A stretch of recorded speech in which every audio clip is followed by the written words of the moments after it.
Jet iets als de haven van Haans verskoelen lag in de mist, klonk het za. Ien leidt wekker van het lood en de oor leidt er wekker van dat het neer weer weerom komt. Haans is verdeeld. Nee, hij moet net waarom komen. Maar waarom net dan? Nee, zulke dingen, het heeft geen nut meer. Havendienst Harlingen, de lagers. De skippers van de Brune Vloot denken daar heel oorzoer. De meeste horen mat waarom. Net uit nostalgie, maar uit needzaak. Skipper Tom Hamer kan daarom mooi praten. De hoorn klonk gelukkig nog, doet hij voor de haven in een mistbank bedarren. Nou, je moet voorstellen dat je nou pas de boei vormen, in een geval van mist, zie je die nu net in één keer.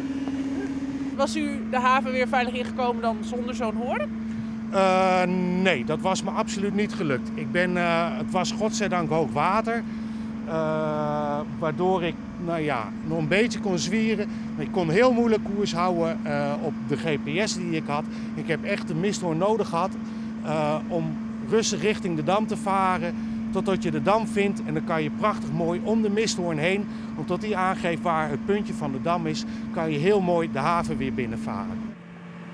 Haans wie een van de laatste havens dat een misthoorn klonk. Maar toch is het net hoe dreun. Er binnen een soort onvaarroutes, net alle schepen hebben een radar en er is een flinke streming. Er zijn nog geen ongelukken gebeurd, dus je kan ook zeggen, ja, hoe nodig is zo'n ding? Op het moment dat er een ongeluk gebeurt, dan zal het geluid veranderen en zal iedereen zeggen, ja, er moet weer iets komen. Montejoen wordt de zaak bepraat bij de gemeente. B&W stellen voor dat de hoorn gauw weerom komt. De Ries hoe wezen. Maar als die lieke gauw omgiet als deze havenstedbewenner, dan is er in Haas een man van discussie rap uit. Ik kreeg maar hier in de Waarzee op West, die zei, ik wil een brom. Oh ja? Ja. Nou ja, kijk, ik ben geen skipper, dus, en ik vind het net erg. Ja. Als er waarom komt, dan komt er waarom. Ik maak er geen punt van, Nee. helemaal niet. Ja. Jo sliep lekker terug. Ik sliep er lekker om terug.